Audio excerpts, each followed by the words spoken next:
ما الذي يفرق بيننا وبينهم؟ منهج السلف، لأن السلف هم الذين فهموا الكتاب والسنة وساروا عليهما، فنحن نتبع السلف الصالح. அல்லாஹ்வின் அடியார்களே, இதை தொடர்ந்து அடுத்த முக்கியமான ஒரு போரை பற்றி பேச இருக்கிறோம். போர் இப்போது நாம் எங்க இருக்கிறோம்? இன்னும் அல்லாஹ்வின் தூதரின் சிறு பருவத்தில் இருக்கிறோம். மறந்து விடாதீர்கள், அல்லாஹ்வின் தூதரின் சிறு பருவத்தில் போரா? யாராவது கேள்விப்பட்டிருக்கிறீர்களா? ஹர்புல் ஃபிஜார், ஹர்புல் ஃபிஜார், ஹர்புல் ஃபிஜார், ஃபிஜார் போர் என்று அழைக்கப்படும். இது என்ன போர்? இது அல்லாஹ்வின் அடியார்களே, இப்போது நாம் நபி அவர்களுடைய பிறப்பு, வம்சம், அவர்களுக்கு பால் கொடுத்தவர்கள், நபி அவர்களின் அரவணைப்பாளர்கள், நபி அவர்களின் பெற்றோர்கள், பின்பு வேற எல்லாம் பார்த்தோம். நபி அவர்களின் பெற்றோர்கள், பின்னும் நபி அவர்களின் குழந்தை பருவத்தில் நடந்த நெஞ்சம் பிளக்கப்பட்ட சம்பவம் மற்றும் பாதிரியார் பஹீராவின் சம்பவம், பின்பு நபி அவர்களின் முத்திரை, பின்பு நபி அவர்களை நபி என்று அறிந்திருந்த அந்த சம்பவங்கள், யூதக்காரர்கள் வேதக்காரர்கள் அனைவரும் அறிந்திருந்தார்கள். இதையெல்லாம் பார்த்தோமா? இப்போது நபி அவர்களுடைய சிறு வயது, அதாவது இளைஞர் பருவத்தில், அந்த சிறு பருவத்தில் நபி ஸல்லல்லாஹு அலைஹி வஸல்லம் அவர்கள் இருந்த அந்த சோசியல் எக்கனாமிக், அதாவது அவர்களுடைய அந்த சுற்றுச்சூழல் எப்படி இருந்தது, மக்காவின் அந்த பொலிட்டிக்கல் லேண்ட்ஸ்கேப் எப்படி இருந்தது, மக்கா எப்படி இருந்தது. நபி அவர்கள் 40 வருடத்துக்கு பிறகுதான் நபியாக மாறுகிறார்கள். அல்லாஹ் நபியாக பிரகடனப்படுத்துகிறான். அதற்கு முன்னால் இருந்த அவருடைய வாழ்க்கையில் மிக முக்கியமான ஒரு நிகழ்வுகளில் இந்த ஹர்புல் ஃபிஜாரும் ஒன்று. அதை தொடர்ந்து இன்னும் அடுத்த நிகழ்வுகள் தொடர்ந்து வருகின்றன. இது என்ன என்பதை எல்லாவற்றையும் போது பார்ப்போம். அதாவது அல்லாஹ்வின் அடியார்களே, இது ஒரு சண்டை, இது ஒரு போர், இது ஒரு சண்டையாக நடந்தது. யாருக்கு? கவனியுங்கள், கினானா மற்றும் குரைஷ் இவர்களுக்கும் ஐஸ் ஐலான் என்ற கோத்திரத்திற்கும் சண்டை. யார்? கினானா, குரைஷ். கினானா என்றால் யார்? குரைஷ் என்றால் யார்? அல்லாஹ்வின் தூதருடைய வம்சாவளியில் குரைஷ் என்பது யாரை சொல்லுவோம்? யாரை சொல்லப்படுகிறது?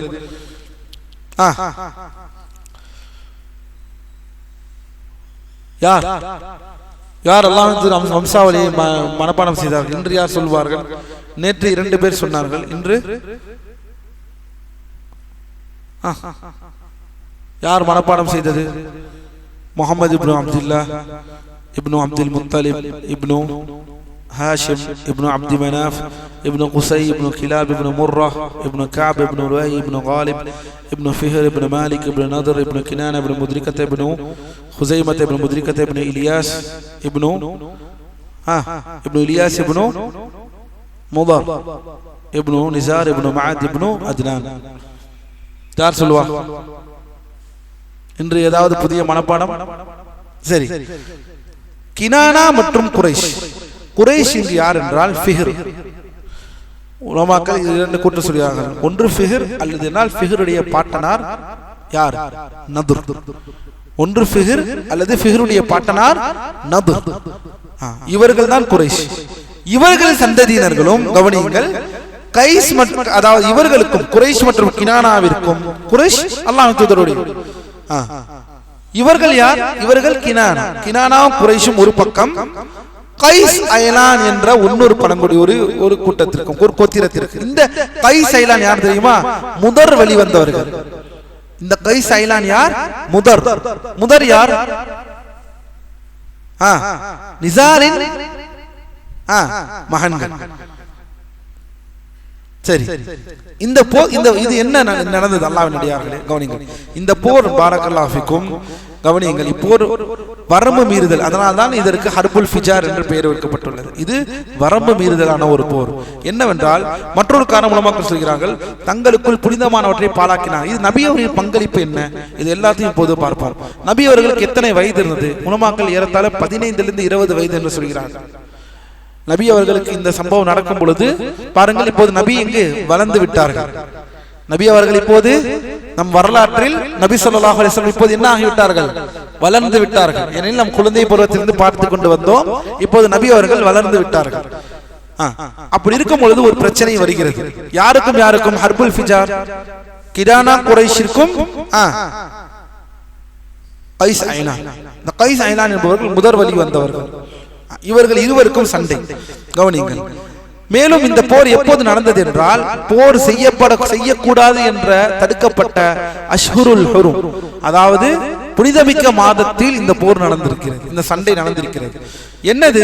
ஒருவர் கொல்லப்பட்டதே இந்த போருக்கான காரணம் என்றும், இதனால் குறைஷிகள் மற்றும் பிற பழங்குடியினர் தங்களுக்குள் உடன்படிக்கை செய்து கொண்டதால் இந்த போர் மூண்டது என்றும் சில வரலாற்று ஆசிரியர்கள் குறிப்பிட்டுள்ளார்கள்.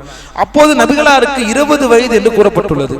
வெறும் சில அறிவிப்புகளில் அவருக்கு 14 அல்லது 15 வயதுக்கு மேல் ஆகவில்லை என்றும் வந்துள்ளது. சில அறிவிப்புகளில் நபிகளார் ஸல்லல்லாஹு அலைஹி வஸல்லம் கூறியதாக வந்துள்ளது. கவனிங்கள். இந்த சண்டையில் நபி அவர்களுடைய பங்கு என்பதை நபிகளாரே கூறுவதாக வரக்கூடிய ஒரு சில அறிவிப்புகளில் வருகிறது. நபி அவர்களுக்கு அப்போது ஏறத்தாழ 20 வயது அல்லது 15 வயதும் என்று சில அறிவிப்புகள் வருகிறது. என்ன சொல்கிறார் நபி அவர்கள்? குந்து அம்புலு அல அமாமி, நான் எனது பெரிய தந்தையார்களுக்கு அம்புகளை எடுத்து கொடுத்து கொண்டிருந்தேன். அம்புகளை எடுத்து கொடுத்து கொண்டிருந்தேன். இதுதான் நான் செய்த வேலையாக இருந்தது. இதுதான் நான் செய்யக்கூடிய வேலையாக இருந்தது. அம்புகளை எடுத்து கொண்டு வைத்திருந்தேன் என்ற இந்த செய்தி. சரி, அதாவது நான் அவர்களை நோக்கி அம்புகளை தடுத்துக் கொண்டிருந்தேன் அல்லது அவர்களுக்கு அம்புகளை தயார் செய்து கொடுத்து கொண்டிருந்தேன் என்பது பொருள். அப்படி என்றால் நபிகளார் சின்ன வயதில் அவருடைய பங்களிப்பு இந்த ஃபிஜார் போரில், ஹர்புல் ஃபிஜாரில் ஒரு மனிதன் கொல்லப்பட்டதற்காக 2 கூட்டம் மாறி மாறி அடித்துக் கொண்டார்கள். ஆனால் நபி அவர்கள் என்ன செய்கிறார்கள் என்றால், தங்களுடைய உறவினர்களாக இருக்கக்கூடியவர்களுக்கும் அவர்கள் செல்லக்கூடிய விஷயத்திற்கும் அம்புகளை எடுத்துக்கொண்டதாக இந்த போர் சுமார் 5 ஆண்டுகள், நல்லா கவனியங்கள் அல்லாஹ்வின் அடியார்களே, தயார் செய்து கொடுத்திருந்தேன். இந்த போர் சுமார் 5 ஆண்டுகள் அல்லது அதற்கு மேலாக நீடித்ததாக சிலர் குறிப்பிட்டுள்ளார்கள். இந்த ஹர்புல் ஃபிஜார் இது நபி அவரின் வாழ்க்கையில், அதாவது நபித்துவத்திற்கு முன்னால் அவர்கள் சந்தித்த விஷயங்களை மிக முக்கியமான ஒன்றுதான் இந்த ஹர்புல் ஃபிஜார். ஆனால் இந்த போரின் அறிவிப்பாளர் வரிசைகளை, சனதை ஆராய்ந்து பார்த்தால் இதில் எந்த ஒரு ஆதாரபூர்வமான அறிவிப்பாளர் வரிசையும் நமக்கு நிரூபிக்கப்படவில்லை. இப்னு இஸ்ஹாக் இதனை எவ்வித அறிவிப்பாளர் வரிசையுமின்றி இஸ்னாத் இல்லாமல் குறிப்பிட்டுள்ளார். இப்னு ஹிஷாமும் அப்படியே குறிப்பிட்டுள்ளார். மேலும் பல சீரா ஆசிரியர்களும் இதை குறிப்பிட்டுள்ளனர். மிகச் சரியான கருத்து என்னவென்றால், அல்லாஹ்வை நன்கறிந்தவன், இது சீரா நூல்களில் பிரபலமாக இருந்தாலும் அறிவிப்பாளர் வரிசை அடிப்படையில் இந்த ஹர்புல் ஃபிஜார், ஏனெனில் ரஹீக்குல் மக்தூமில் இது தனியாகவே இருக்கிறது, தனி தொகுப்பாக இருக்கிறது. ஷேக் சஃபீர் ரஹ்மான் முபாரக் ஃபரி ரஹிமஹுல்லாஹ் அவர்கள் எழுதின ரஹீக்குல் மக்தூம் என்ற அந்த நூலில் இது தனியாக ஹர்புல் ஃபிஜார் இருக்கிறது. ஆனாலும் ஹர்புல் ஃபிஜாரை பொறுத்தவரை இது அறிவிப்பாளர் ரீதியாக, அறிவிப்பாளர் வரலாறு நூல்களில் பதிவு செய்யப்பட்டாலும் அறிவிப்பாளர் ரீதியாக இது எந்த செய்தியும் ஆதாரபூர்வமானது இல்லை என்பதை குறித்துக் கொள்ளுங்கள். சரி, மேலும் இந்த போரில் நபி அவர்கள் நேரடியாக பங்கேற்றார்களா இல்லையா என்பதிலும் அறிஞர்களை கருத்து வேறுபாடு உள்ளது. சிலர் அவர்கள் போரில் நேரடியாக பங்கேற்கவில்லை, மாறாக தனது பெரிய தந்தையார்களுக்கு அம்புகளை எடுத்துக் கொடுத்து கொண்டும் அவர்களை நோக்கி வந்த அம்புகளை தடுத்துக் கொண்டும் இருந்தார் என்றே கூறுகிறார்கள். இன்னும் சிலர் நபிகளார் ஸல்லல்லாஹு அலைஹி வஸல்லம் அவர்கள் நோக்கம் அதாவது ஹரமையும் புனித தலங்களை பாதுகாப்பதாக இருக்கலாம் என்று கூறுகிறார்கள். ஏனெனில் நபி அவர்கள் சண்டையிட்டார்களா? இரு கோத்திரத்திற்குள் சண்டையில் நபி அவர்கள் கலந்து கொண்டார்களா? ஏனெனில் நபித்துவத்திற்கு முன்னாலும், கவனியுங்கள், நபித்துவத்திற்கு முன்னாலும் நபி அவர்கள் என்றும் அந்த மாண்பை கலைந்ததில்லை. அவருடைய வாழ்க்கை அவருடைய தனி மனித வாழ்க்கையாக இருந்தாலும் சரி, இது மிக முக்கியம். அல்லாஹ்வின் அடியார்களே, நபித்துவத்திற்கு முன்னர் நபி அவர்கள் வேறு மாறி இருந்தார்கள், அப்படி இருந்தார்கள், இந்த பேச்சிற்கே இங்கு இடமில்லை. நபி அவர்கள் எப்போதும் ஒரே நிலையில் இருந்தார்கள். என்ன 40ற்கு அல்லாஹ் அதற்கு முன்னால் தயார் செய்தான், பின்பு 40இல் அந்த பொறுப்பை அல்லாஹ் வழங்கினான். எனவேதான் இந்த போரில் ஹர்புல் ஃபிஜாரில் நபி அவர்கள் பங்கு எப்படி வந்தது என்று கேட்கும் பொழுது இதற்கு உலமாக்கள் தெளிவான பதிலை சொல்கிறார்கள்.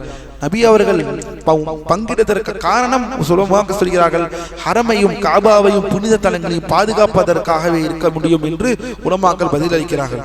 எப்படியா இருப்பினும் இது குறித்து எந்த விதமான ஆதாரப்பூர்வமான செய்திகளும் இல்லை. சரி, அல்லாஹ்வின் அடியார்களே, இந்த சம்பவத்தோடு சண்டை அதிகமாக ஆகிவிட்டது. குறைஷிகளுக்கு மத்தியிலும் கைஸ் ஐலானுக்கு மத்தியிலும் கஃப்ரான் என்று பல பழங்குடியிருக்கும் கூட்டத்திற்கு மத்தியில், கோத்திரங்களுக்கு மத்தியில் சண்டை, சச்சரவு, பிரச்சனைகள் ஆகிவிட்டது. இதோடு தொடர்ந்து இன்னொரு முக்கியமான ஒரு சம்பவமும் அதே காலகட்டத்தில் அரங்கேறுகிறது நபி அவர்கள் வாழ்க்கை. இது மிக முக்கியமான ஒரு சம்பவம் அல்லாஹ்வின் அடியார். இது என்னவென்று சொல்வோம் என்றால், அதாவது ஹில்ஃபுல் ஃபுதூல், கவனியுங்கள், அரவோரின் உடன்படிக்கை ஹில்ஃபுல் ஃபுதூல் என்று சொல்வார்கள். இந்த ஹர்புல் ஃபிஜார் முடிந்த காலத்தில் ஹில்ஃபுல் ஃபுதூல் என்ற ஒரு சம்பவம் நடக்கிறது. என்னவென்றால், ஃபிஜார் போருக்கு பிறகு ஹில்ஃபுல் ஃபுதூல் என்று அழைக்கப்படும் ஒரு பிரபலமான உடன்படிக்கை நடைபெற்றது. என்ன உடன்படிக்கை? அது என்ன பிரபலமான உடன்படிக்கை? இதன் சுருக்கம் என்னவென்றால், குறைஷி பழங்குடியினர் ஒன்று திரண்டு அவர்களிடையே சிறந்தவராகவும் கொடையாளியாகவும் விளங்கிய அப்துல்லாஹ் இப்னு ஜுத்ஆன் அத்-தைமி என்பவரின் வீட்டில் கூடினர். கவனியுங்கள், இவர் அபூபக்கர் சித்திக் ரலியல்லாஹு அன்ஹு குலத்தை சேர்ந்தவர். குறைஷிகளிலே இவரை நாங்கள் பின்னால் பார்ப்போம். அப்துல்லாஹ் இப்னு ஜுத்ஆன் என்பவர் குறைஷிகளில் மிகவும் மதிக்கத்தக்க ஒரு மனிதர். அப்துல்லாஹ் இப்னு ஜுத்ஆன் பெரும் கொடைவல்லர். சரி, இவருக்கும் இந்த சம்பவத்திற்கு என்ன சம்பந்தம்? வரக்கூடிய இந்த சம்பவம் ஒன்றுமில்லை, ஒரு யமனி வியாபாரியிடம் குறைஷியில் இருந்த ஒருவர் அவருக்கு அநீதி இழைத்தார்.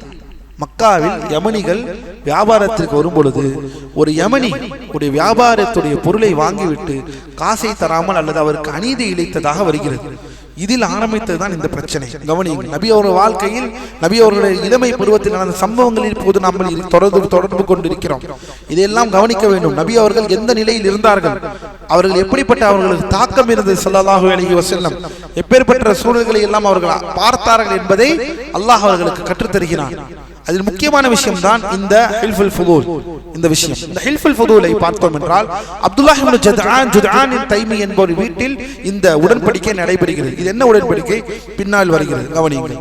அவரது வீட்டில் பனு ஹாஷிம், பனு முத்தலிப், பனு ஸுஹ்ரா, பனு தைம் மற்றும் பனு அசத் இப்னு அப்துல் உஸ்ஸா போன்ற குலத்தவர்கள் ஒன்று கூடுகிறார்கள். இவர்கள் எல்லாம் யாரும் இல்லை, குறைஷி குசை வழியாக வரக்கூடியவர்கள். மக்காவில் உள்ளவர்கள். இந்த உடன்படிக்கை சாராம்சம் என்ன? மக்காவில் உள்ளவர்களோ அல்லது வெளியூரார்களோ எவருக்கேனும் அநீதி இழைக்கப்பட்டால் அநீதி இழைத்தவனுக்கு எதிராக நின்று அநீதி இழைக்கப்பட்டவனின் உரிமை மீட்டு தரப்படும் வரை அவருடன் நாம் துணையாக இருப்போம் என்று உறுதிமொழி அடிக்கிறார்கள். யாருடைய வீட்டில்? அப்துல்லாஹ் இப்னு ஜுத்ஆன். அப்துல்லாஹ் இப்னு ஜுத்ஆன் அவருடைய வீட்டில் இந்த உடன்படிக்கை நடக்கிறது. யாராவது வெளியூர்காரர்களுக்கோ மக்காவில் உள்ளவர்களுக்கோ அநீதி யாராவது இழைத்தால் அநீதி இழைத்தவனுக்கு எதிராக அநீதி இழைக்கப்பட்டவனுக்கு அநீதி திருப்பி தரும் வரை நாம் எல்லோரும் சேர்ந்து இருக்க வேண்டும் என்று ஒரு உடன்படிக்கை. ஏன் இந்த உடன்படிக்கைக்கு முதலில் கவனிங்க, அல்லாஹ்வின் அடி, இந்த உடன்படிக்கை முதலில் அழைப்பு விடுத்தவர் நபிகளாரின் பெரிய தந்தையான ஜுபைர் இப்னு அப்துல் முத்தலிப் என்று கூறப்படுகிறது. இதற்கு காரணம் என்னவென்றால், கவனியுங்கள், இதற்கு காரணம் என்னவென்றால், சுபைத் என்ற குலத்தை சேர்ந்த ஒருவர் வியாபாரத்திற்காக மக்காவிற்கு வந்தார். அப்போது அல் ஆஸ் பின் வாயில் என்பவர் அவரது பொருளை அபகரித்துக் கொண்டார். இதுதான் பிரச்சனை. வந்த வியாபாரியிடம் ஒருவர் என்ன செய்கிறார்? பெரிய கோத்திரத்தில் இருப்பவர் அவருடைய பொருளை அபகரித்துக் கொள்கிறார். அபகரித்துக் கொண்டதால் அந்த நபர் மக்களிடம் சென்று தனது பொருளை மீட்க உதவுமாறு உதவி கேட்கிறார். ஆனால் யாரும் அவருக்கு உதவ முன்வரவில்லை. வறியவனின் பொருளை அபகரித்தவுடன் அந்த வறியவன் என்ன செய்வது என்று தெரியாமல் திகைத்து நிற்கிறார். உடனே என்ன செய்கிறார் அந்த நபர் என்ன செய்கிறார்? ஹரமின் காபாவிற்கு அருகில் அல்லது அபு குபைஸ் மலையின் மீது நின்று காபாவை சுற்றி அமர்ந்திருந்த குறைஷிகளின் சபைகளை நோக்கி தனக்கு இழைக்கப்பட்ட அநீதியை குறித்து உரத்த குரலில் கவிதைகளை பாடுகிறார். என்ன பாடுகிறார்? ஃபிஹ்ரின் சந்ததியினரே. யார் ஃபிஹ்ர்? குறைஷ். அழைக்கும் போது இப்படித்தான் அழைக்கிறார்கள். பாருங்க, மக்காவின் மைய பகுதியில் எனது பொருள் அபகரிக்கப்பட்டு நான் அநீதிக்கு உள்ளாக்கப்பட்டுள்ளேன். அல்லாஹ்வின் அடியார், இதெல்லாம் எப்போ எங்க இருக்கிறோம்? நபி அவர்களின் தூதுத்துவத்திற்கு முன்னால். இன்னும் நான் நபித்துவத்திற்கு இன்னும் செல்லவில்லை. முதலில் என்ன நடந்த சூழல் எப்படி இருக்கிறது என்பதை பார்க்கிறோம். அரபு கால சூழல் அங்கு எவ்வாறு இருந்தது, நபி அவர்கள் அந்த இளமை பருவத்தில் இருக்கும் பொழுது எவ்வாறு இருந்தார்கள் என்பதை தெரிந்து கொள்ள வேண்டாமா? அந்த விஷயங்கள் தான் இதெல்லாம். மலையின் மீது நின்று நான் அநீதி உள்ளாக்கப்பட்டுள்ளேன், நான் கவனியுங்கள், நான் எனது உம்ராவை கூட முடிக்காத முஹ்ரிமாக இருக்கிறேன். எந்த உம்ரா?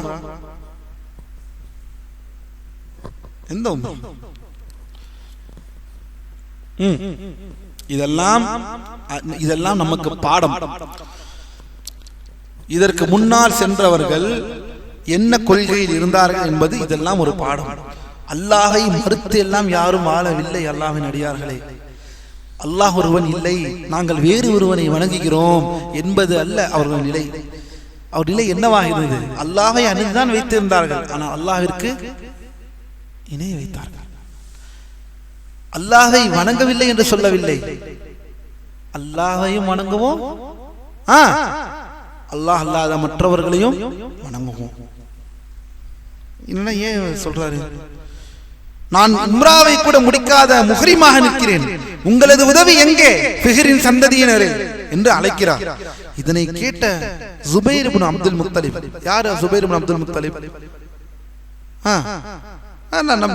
ரசூலுல்லாஹி சாச்சா அப்துல் முத்தலிபின் மகன். அப்துல் முத்தலிப் யார்? ஹாஷிமின் மகன் அப்துல் முத்தலிப். அப்துல் முத்தலிப் ஹாஷிமின் மகன், அப்துல் முத்தலிபின் மகன் அப்துல்லாஹ்வின் மகன் ரசூலுல்லாஹி ஸல்லல்லாஹு அலைஹி வஸல்லம். சரி, என்ன சொல்கிறார்கள்? இதனை கேட்ட ஜுபைர் இப்னு அப்துல் முத்தலிப், இவரை இப்படி கைவிடக் கூடாது. இங்க பாருங்க, அல்லாஹ்வின் அடியார்களே, அநீதி இழைத்தால் அவனுக்கு மறுபடியும் அநீதி தான் கிடைக்கும். இன்று அநீதி இழைக்கப்பட்டால் அவனுக்கு மறுபடியும் அநீதி தான் கிடைக்கின்றது.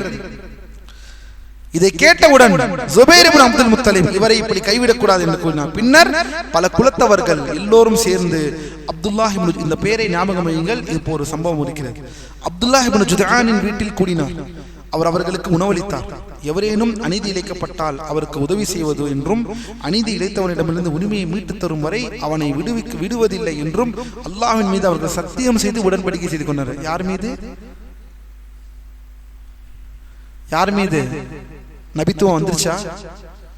ரசூலுல்லாஹ் நபியாக ஆயிட்டாங்களா? என் கேள்விக்கு பதில்.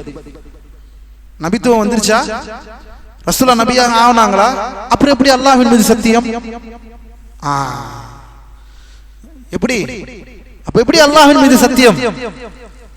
இப்ப புரிகிறதா? அவர்கள் கொள்கை என்னவென்று புரிந்ததா? சிலைகளை வணங்கினார்கள். ஏன் சிலைகளை வணங்கினார் சொன்னாதான் நீங்க தர்காக்கு போறத நியாயப்படுத்தணும். அந்த சிலைகள் யார் என்று சொல்லியிருந்தா? ஏனெனில் மக்களை மடைமாற்றம் செய்வது, மக்களை மடைமாற்றம் செய்யக்கூடிய எண்ணம் இந்த எண்ணம். சிலைகளை வணங்கினார்கள். அவர்கள் எல்லாம் அல்லாஹ்வை விட்டுட்டு சிலைகளை வணங்கினார்கள். நாம அல்லாஹ்வை தான் வணங்குறோம், நாம அவுலியாக்களிடம் கேட்கிறோம். இதேதாங்க அங்க நடந்துச்சு. இதே பிரச்சனை தான். அல்லாஹ் மீது சத்தியம் செய்கிறோம், அல்லாஹ் மீது சத்தியம் செய்கிறார்கள். சத்தியம் செய்ததுக்கு பிறகும் லாத், மனாத், உஸ்ஸா, யார் இவர்கள் எல்லாம்? லாத் யார்? ஹாஜிகளுக்கு மாவு கிண்டி கொடுத்தவர்.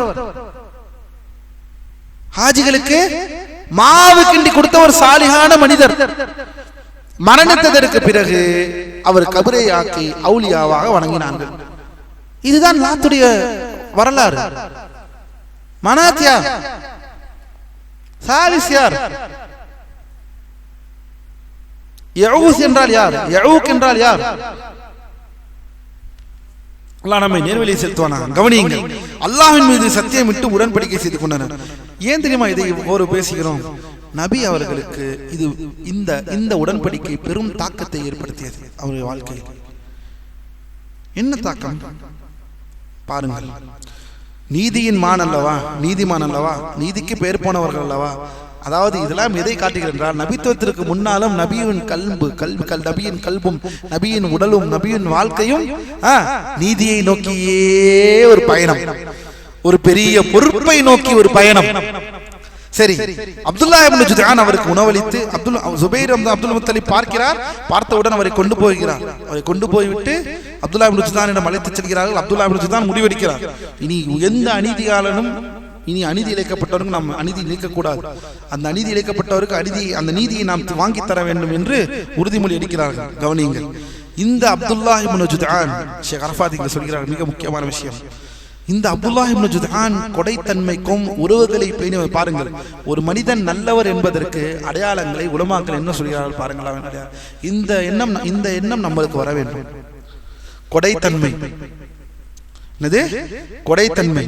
அதாவது ஒரு மனிதனை தௌஹீதிற்கு பிறகு முதல் 2 விஷயம் தௌஹீத் மற்றும் சுன்னா, அதாவது அல்லாஹ்வுக்கு இணை வைக்காத ஒரு வாழ்க்கை, அல்லாஹ்வின் தூதருடைய சுன்னாவை பின்பற்றி பிதஅத்தை ஒடுக்கக்கூடிய ஒரு வாழ்க்கை. இந்த 2 பிறகு சிறந்த விஷயத்தை பற்றி சொன்னாங்க உலமாக்கள் சொல்கிறார்கள்.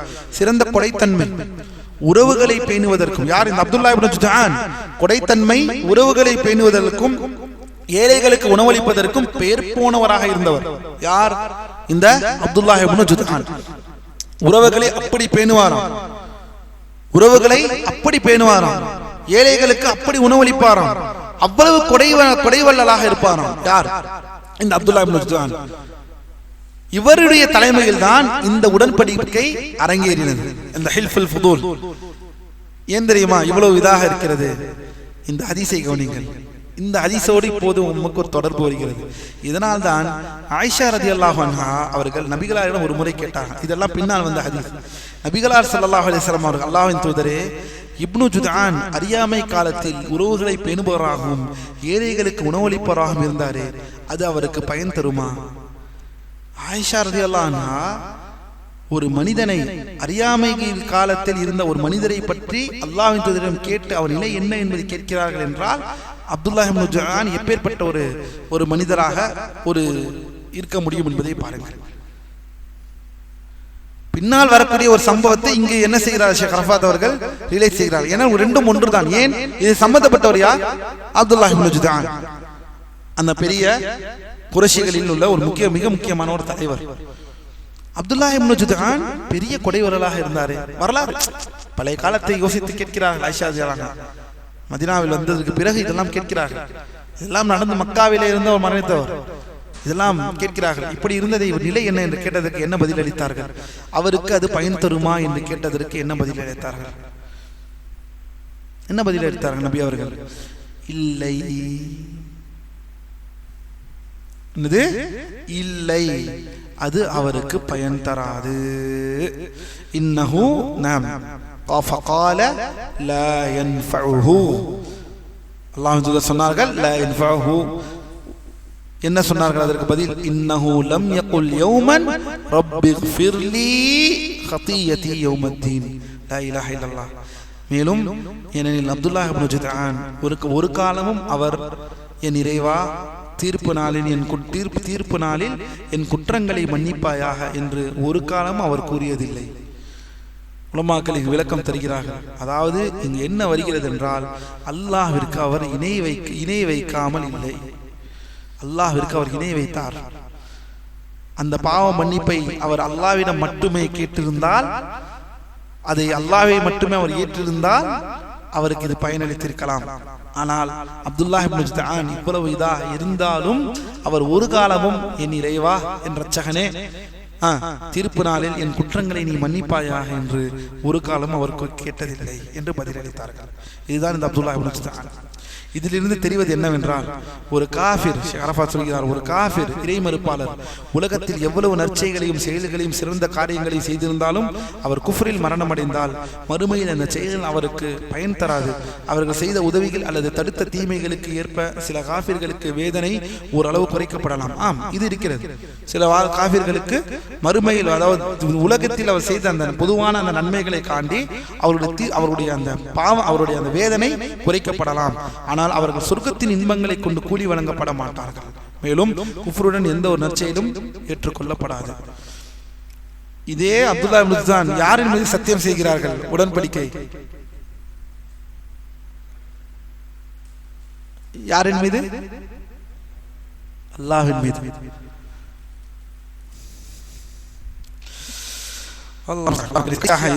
இந்த சம்பவமாக ஹிஃபுதுல் ஃபுலூலிலே பாரக்கல்லாஹு ஃபீக்கும் சஹீஹான ஹதீஸில் நபி அவர்கள் கூறியதாக வந்துள்ளது.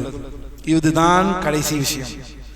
எந்த அளவிற்கு நபி அவர்கள் இந்த சம்பவம் ஒரு பெரும் தாக்கத்தை ஏற்படுத்தியதற்கு இதற்காக தான் இந்த ஹில்ஃபுல் ஃபுதூலை சொல்கிறார்கள் உலமாக்கள். ஹில்ஃப் என்றால் உடன்படிக்கை, ஹில்ஃபுல் ஃபுதூல் என்றால் உடன்படிக்கை. என்ன? நான் அப்துல்லா இப்னு ஜுத்ஆன் வீட்டில் ஒரு உடன்படிக்கையில் கலந்து கொண்டேன். நினைவு கூறுகிறார் நபி அவர்கள். நான் அப்துல்லா இப்னு ஜுத்ஆனின் வீட்டில் ஒரு உடன்படிக்கையில், அல்லாஹ்வின் அடியார்கள், ஏற்கனவே சொன்னேன், நபி அவர்கள் நபியாக இருப்பதற்கு முன்னால் எத்தனை வருடம் வாழ்ந்தார்கள்? 40 வருடம், 40 வயசு, 40 வருடம் நபி அவர்கள் நபிக்கு முன்னால் வாழ்ந்தார்கள். சொல்கிறார்கள், நான் அப்துல்லா இப்னு ஜுதானின் வீட்டில் ஒரு உடன்படிக்கையில் கலந்து கொண்டேன். சொல்கிறார்கள், அந்த உடன்படிக்கைக்கு பகரமாக யாராவது எனக்கு சிவந்த ஒட்டகங்கள் எனக்கு கிடைப்பதை காட்டிலும் நான் அந்த உடன்படிக்கையை நான் தேர்ந்தெடுத்துக் கொள்வேன். எனக்கு யாராவது சிவப்பு ஒட்டகங்கள், எனவே அரபுகள் என்று மதிக்கும் இன்று வரை மதிக்கக்கூடிய பெரும் பொருள்களில் ஒன்று என்ன? சிவப்பு ஒட்டகங்கள்.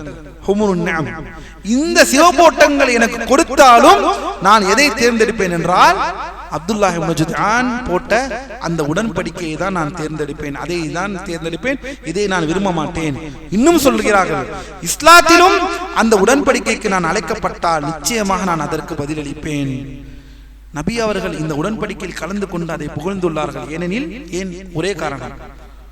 என்ன காரணம்? இந்த காரணம் எதனால் இந்த உடன்படிக்கை நடந்த ஒரு பிரச்சனை, ஒரு அநீதியான ஒரு வியாபாரியின் பொருள் அபகரிக்கப்பட்டது.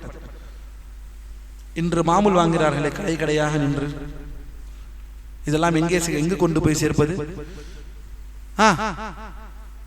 இங்க கடை கடையாக நின்று மாமூல், ஒவ்வொன்றத்திற்கும் மாமூல், ஒவ்வொன்றத்திற்கும் லஞ்சம், லாவண்யம், ஒவ்வொரு விஷயத்திற்கும் இதை எங்கு போய் சேர்ப்பது? அல்லாஹ் நம்மை நேர்வழியை செலுத்துவானாக. ஏனெனில் அது அநீதி இழைக்கப்பட்டவருக்கு உதவுவதையும் அநீதி இழைத்தவனை தடுப்பதையும் அடிப்படையாக கொண்ட ஒரு சிறந்த உடன்படிக்கை என்பதாலே நபி அவர்கள் இந்த உடன்படிக்கையை பற்றி இவ்வாறு பேசுகிறார்கள். எனவே அல்ஹம்துலில்லாஹ், அல்லாஹ்வின் அடியார்களே, இதுதான் நாம் பார்த்த இந்த உடன்படிக்கை ஹில்ஃபுல் ஃபுதூல். அல்லாஹ் நமக்கு நேர்வழியை செலுத்துவானாக. நபி அவர்களுடைய இந்த தொடக்க கால இந்த விஷயங்களை இன்னும் பீதினில்லாஹி ரப்பில் ஆலமீன் தொடர்ந்து இன்ஷா அல்லாஹ் அடுத்தடுத்த வகுப்புகளில் நாம் பார்ப்போம். அல்லாஹ் நமக்கு நேர்வழியை செலுத்துவானாக. எதை கேட்டோமோ அதன்படி செயல்பட்டு செவிமடுத்தக்கூடிய மக்களாக, செவிமடுத்து செயல்படக்கூடிய மக்களாக நம்மை ஆக்குவானாக. வரலாறு ரொம்பவும் முக்கியம் அல்லாஹ்வின் அடியார்களே. அந்த டைம் லைன் மிகவும் முக்கியம். தொடர்ந்து நாம் என்னென்ன பார்த்து கொண்டிருக்கிறோம் அதை தலைப்பை நீங்கள் எழுதி கொண்டால் மட்டும் போதும், அந்த தலைப்பின் பால் சிந்தித்தால் போதும். இதெல்லாம் நாம் இதில் பார்த்தோம், இதெல்லாம் நாம் இதில் பார்த்தோம். நீங்கள் முழுவதுமாக நீங்கள் படித்ததை முழுவதுமாக நீங்கள் கேட்பது சிறந்ததாக என்றாலும் குறைந்தபட்சம் என்னென்ன பார்த்தோம் என்ற அந்த டைம் லைனை ஒருவரும் எழுதி கொள்ளுங்கள். அது அல்லாஹ் நாடி வகுப்பு முடிந்தவுடன் ஒரு 50-40 பக்கங்களுக்காவது தலைப்புகள் மட்டுமே வரலாம். ஏன்னா நபி அவருடைய மரணம் வரை இருக்கக்கூடிய வரலாறு ஒரு சிறந்த வரலாற்று நூல். இந்த நூல் ஷேக் அரஃபாத் அவர்கள் தொகுத்த இந்த தொகுப்பு. எனவே பாரக்கல்லாஹு ஃபீக்கும், அதை செயல்பட்டு நபியோடைய வரலாற்றை நம் மனதில் சிந்திக்கக்கூடிய இன்றெல்லாம் சிந்திக்க வேண்டும். வீட்டுக்கு போனதற்கு பிறகு நபி அவர்களுக்கு இந்த விஷயம், இந்த சம்பவம் எல்லாம் நடந்தது, அதை வீட்டில் எடுத்து சொல்லுங்கள். உங்கள் தாய்க்கு சொல்லுங்கள், தந்தைக்கு எடுத்து சொல்லுங்கள். ஹில்ஃபுல் ஃபுதூலில் என்ன நடந்தது, நபி அவர்கள் முத்திரையை பற்றி பேசுங்கள். அல்லாஹ்வின் அடியார்களே, எப்படியெல்லாம் நபி அவர்களை மறுத்தார்கள், தெரிந்திருந்தும் சத்தியத்தை தெரிந்திருந்தும் ஏற்க மறுத்திருக்கிறார்கள். அந்த யூதன் மரணப்படுக்கையில் எவ்வாறு ஒத்துக்கொண்டார், தன் தந்தை அதை எவ்வாறு மறுத்தார், நபி அவர்கள் எவ்வாறு லாவண்யமாக அவரை கையாண்டார்கள், லாவகமாக கையாண்டார்கள் என்பதை எல்லாம் நாம் மக்களுக்கு சொல்ல வேண்டும். படிப்பதை, இந்த வரலாற்றை மக்களுக்கு எத்தி வைப்பது எந்த தவறும் இல்லை. அது முக்கியமாக நம் குடும்பத்தாரை நமது ஆரம்பிக்க வேண்டும். அல்லாஹ் நமக்கு நேர்வழியை செலுத்துவானாக. அகூலு கௌலி ஹாதா வஸ்தக்ஃபிருல்லாஹி லி வலக்கும் வஜமீஇல் முஸ்லிமீன குல்லி தம் சுப்ஹானக்கல்லாஹும்ம வ பிஹம்திக அஷ்ஹது அல்லா இலாஹா இல்லா அன்த அஸ்தக்ஃபிருக வ அத்தூபு இலைக். அஸ்ஸலாமு அலைக்கும் வ ரஹ்மத்துல்லாஹி வ பரகாத்துஹு. نقول بيننا وبينكم السلف، بيننا وبينكم الكتب. كان أحمد يقول البدع بيننا وبينكم الجنائز.